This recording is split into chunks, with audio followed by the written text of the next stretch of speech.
I've been on a 10-year quest to understand what is happening to the female brain and body after 40. And it started with observing patterns of women in my clinical practice that would come into my office and say, like, I have an amazing house, I have a beautiful husband, my family is incredible, and I think I want to kill myself. Or women that would come in and just say, I'm completely become stress intolerant. And I watched this pattern of really healthy, happy women dramatically shift through this process. Well, whereas on the other end of the spectrum, I had a lot of 70 and 80-year-olds that seemed happier than ever before. And so fun to be around and calm, and nothing ever bothered them. And so I started to really look at, like, well, what's happening to the female brain between 40 and 60? There is something we are not talking about. So I want to start with that question to you, is what is going on with the female brain as our hormones shift? It's a very big question, because when we're thinking about how our brain changes, there are so many ways in, and then when we add hormones in as well, it gets a whole lot more complicated. So we could start by sort of zooming all of the way in and look at what we know about how hormones, as they ebb and flow, dial up during pregnancy, dial down, ebb and flow across the menstrual cycle, and then kind of roller coaster through perimenopause and then fade away, how they change individual neurons and neuron structure and synapses and spines and dendrites on neurons. We could zoom out a little bit more and look at how those changes impact brain structure itself. We could look at how brain networks, so little kind of cohorts of neurons, how they network together, what we might call functional connectivity in the brain, how that shifts and shapes and changes across the lifespan and in response to hormones and in response to everything else that's changing around us. And then I suppose we could zoom out even more and look at what do we know about how these changes underpin what women think and feel and how we might behave and react and respond. So there's lots of, when it comes to the brain, there's lots of different levels in which I can see that. We can kind of study the brain and talk about that. So I don't know where you want to start. Yeah, so let's, like zoom in or zoom out or somewhere in the middle. Well, I think I want to start with what Lisa taught me on a podcast interview, and it was this idea that when estrogen starts to decline, there's a pruning process. So that would be going at the level of the neurons, that there's a pruning process that is making way for a new brain to form. That concept so talk to me about that. Cool. Yeah, that's a cool kind of concept and way of thinking about it. And I think we see this concept of pruning. I would always say pruning and tuning, just 'cause that's kind of what neurons are doing. We see this at different points through the lifespan of all humans, but particularly in females, we see a similar process taking place during puberty and adolescence, during pregnancy and early postpartum. And then we think what we're seeing, although we don't yet know as much as what we do in these other life phases, this is what we might be seeing during perimenopause and then perhaps during those post-menopause years. And this word pruning is interesting because we're not talking here about pruning away of whole parts of the brain or pruning or removal of neurons. We've not got what we would call neural apoptosis, which is the death of new neurons and neurons. If we were seeing neural death, we'd be in puberty, pregnancy, and perimenopause, we'd be in a lot of trouble. When we talk about neural pruning, we're talking about the connections between neurons and how they are being, sometimes flourishing, sometimes being pruned away, and sometimes what I would call being tuned, existing connections being tweaked, maybe being weaker or stronger.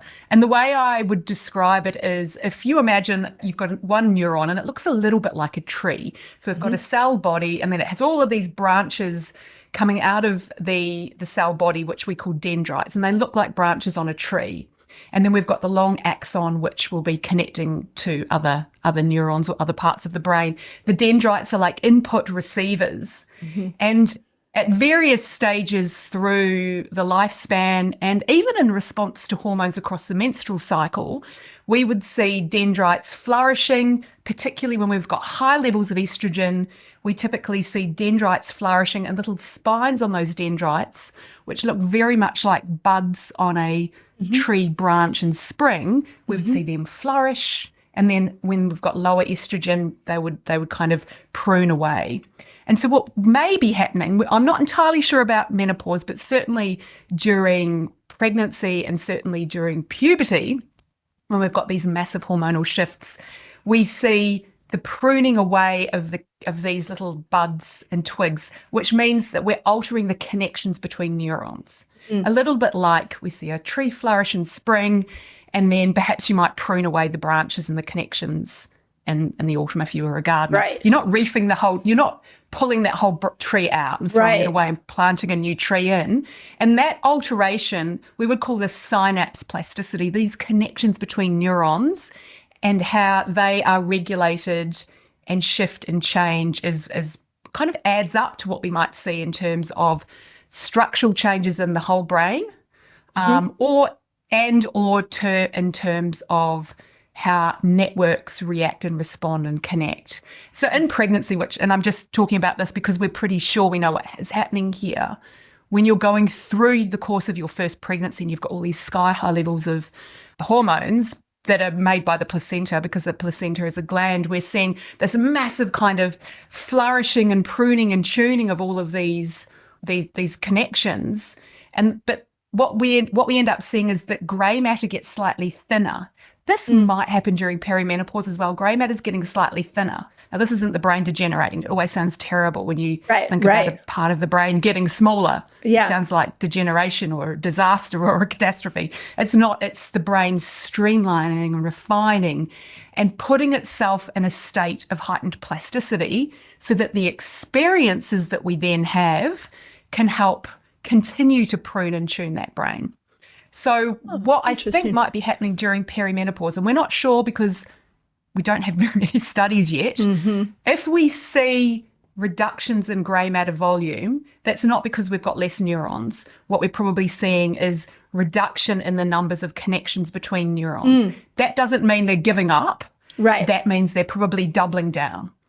Let's just put all of our energy and focus into strengthening the connections that we absolutely need and getting rid of the superfluous ones. I believe what Lisa Mosconi's menopause, she's tracked. Unfortunately, we haven't got a good longitudinal study where we've got a big group of women and we've tracked them all the way through, kind of from peri, menopause, post-menopause, because that might take like 15 years. It's hard to do. It's hard to do good science with longitudinal studies because it takes a long time because it's longitudinal. But she's compared different, cohorts of women. I believe her there's a figure in one of her papers that shows during perimenopause in grey matter, so that's like the cortex of the brain, that's like this wrinkly kind of outer covering of the brain. There's a bit of a sort of a dip and then it kind of bounces back up post-menopause, which is kind of crazy. So I don't know, maybe that's the downloading of wisdom. Who knows? Yeah. What's underlying that at the specific individual neural level is probably not apoptosis and neurogenesis, so the death of neurons and the birth of new neurons. We don't see that in cortex. What it is probably is the reorganization of the existing neurons in the networks so that they become kind of more streamlined. But why would the body do that? Well, the body reacts and responds to all of the experiences that it has. So I always think about, let's imagine kind of the brain. It's receiving a ton of information of what is happening in our body, not least ebbs and flows of sex hormones, but all the kinds of hormones in our body. Everything that is happening in our body is, that information is making its way up to the brain in various kind of ways, whether it's neural signaling or hormonal signaling or immune signaling. But we've also got what's happening around us, like the sort of the outside in social world, the experiences that we're having. And then we're humans, we've got our psychology or our mind, which is also shaping and sculpting the brain. So why would the brain react and respond? Because hormones are, dip. Roller coastering and then flatlining, although maybe if you're taking HRT, you're perhaps leveling that out. So the brain simply reacts and responds to the hormonal kind of milieu it's in, but it also reacts and responds to everything that it's all of the data that's making its way into the brain. So would it be fair to say then we may have noticed that our brain was working differently when we had a menstrual cycle, but the swings were very subtle? And because the highs and lows of estrogen within 28 to 32 days is just not enough for us. I mean, we might be like, I'm not quite myself today, but then 5 days later, if estrogen's higher, we might feel more in sync. But since we're not, culturally talking about that brain change, we may not have been aware of it. But once we get to menopause, because estrogen is declining, by its natural state, are we noticing it more? It's always been there, but we're just noticing it more because of the decline being so consistent and so steep. Firstly, I would say different women have very, very different experiences, as I said, across if we just look at naturally cycling women across their lifespan. As I said, some women will react incredibly. They're riding the roller coaster. They've got PMS, they've got PMDD. They're really noticing these shifts. Other women are just like, I'm just carrying on. I don't really notice everything. And then we've got lots of different people sort of in between. Perimenopause is different because we've not necessarily just got declining levels of hormones. We've got roller coastering levels of hormones, particularly in that perimenopause, because as our ovaries run out of eggs, 1 month there may not be a lot of estradiol released from our ovaries, so the hypothalamus and the pituitary are going, hey, next time, louder, more, we can't hear you, and the ovaries go, oh my God, okay, and then there's more estrogen, and then the next month the brain's going, no, not that much, so we get this real roller coastering, and we've got the ratios between your estrogen and your progesterone are shifting and shaping and changing.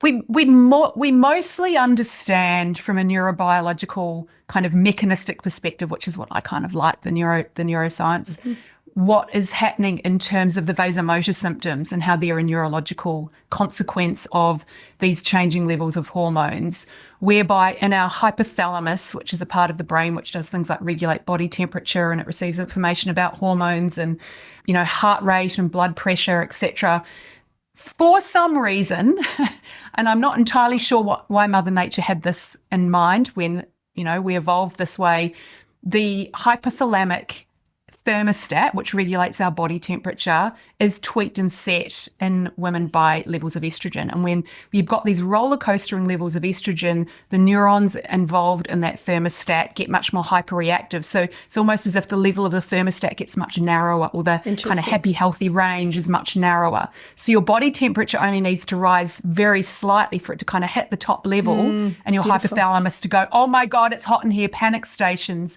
And it sets off this massive kind of heat dissipation response, which is both physiological in that we sweat, we vasodilate. Part of that is controlled by our sympathetic nervous system. So we get this massive kind of sympathetic nervous system discharge. And lots of women can feel that, particularly if you are asleep. You can feel it because your brain might have tried sweating a bit, but you've got your covers on.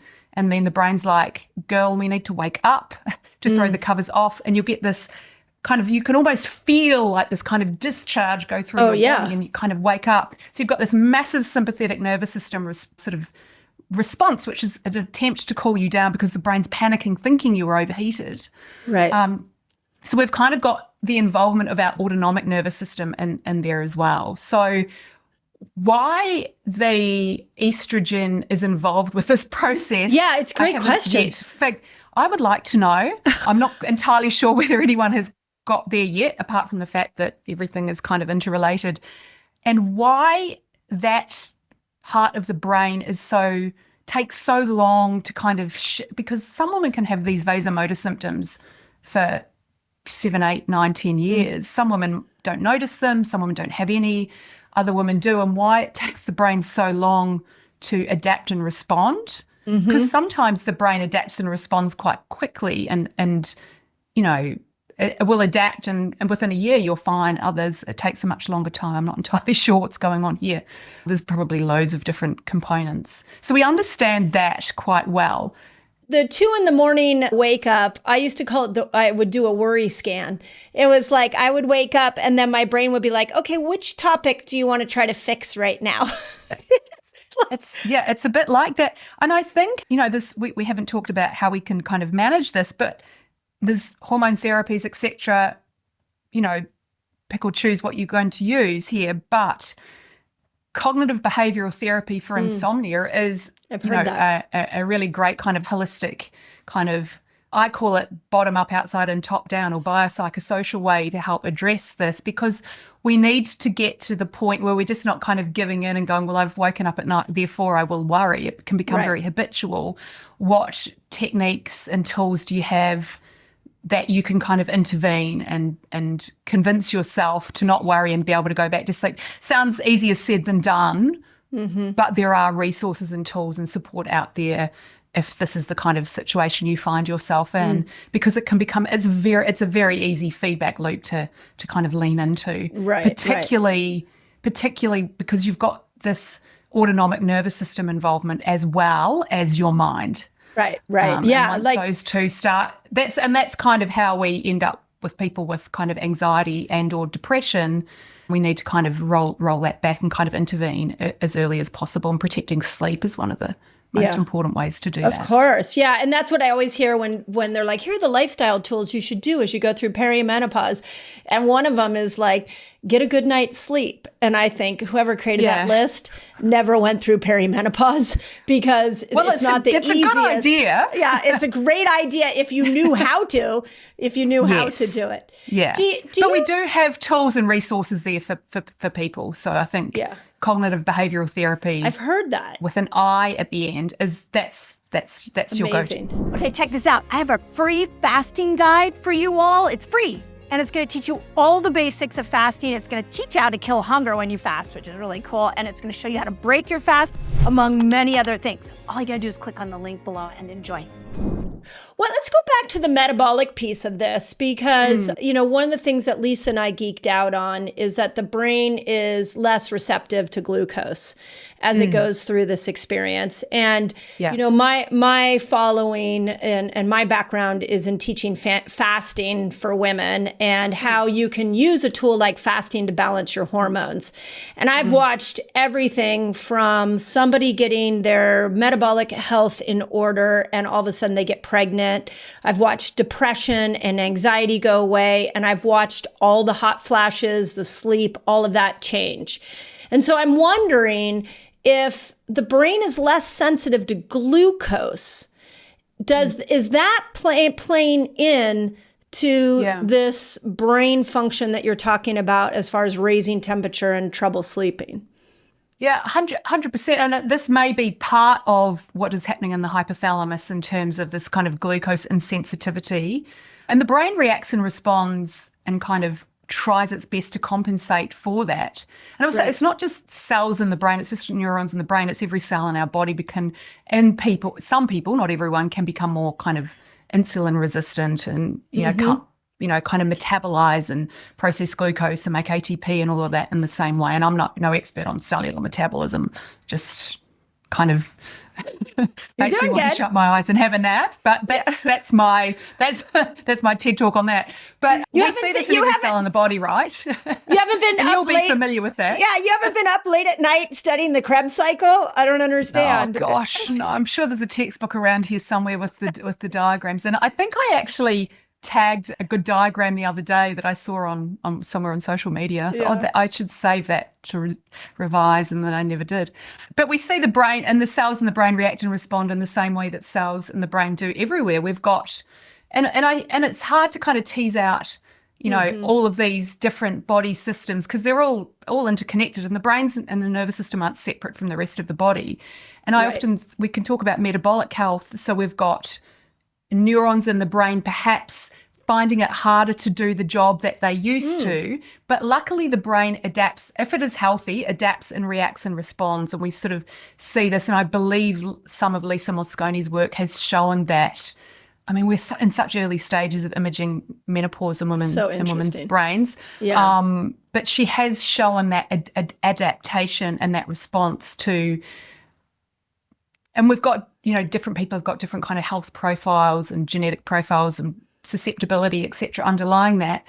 But the brain does have to work harder, as do other cells in our body, when metabolism kind of shifts. I think what we know about the brain as the brain gets older, regardless, sort of menopause aside, if we just look at all humans as we get older, as the brain starts to perhaps struggle metabolically, what it starts to do is it kind of recruits more neurons on board to get the job done. So what may have been quite a specific, well-defined, well-functioning, efficient network that was required perhaps just on one side of the brain to solve a problem. And we can image people doing different types of problem solving, say in the fMRI scanner.